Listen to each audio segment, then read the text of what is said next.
พึ่งพรเอาคืนเธอขะล้างมือล้างน้ำโอ้ยตาทำหนึ่ง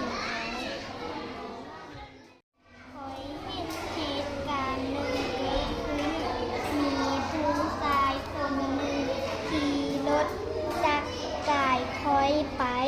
อยู่ทางสี่แยกในขณะที่ลาวกายคอยไปนั้นกระเป๋าเงินของลาวได้ตกออกจากห้องทรงคอยเก็บเอากระเป๋าเงินขึ้นมาคอยเห็นเงิน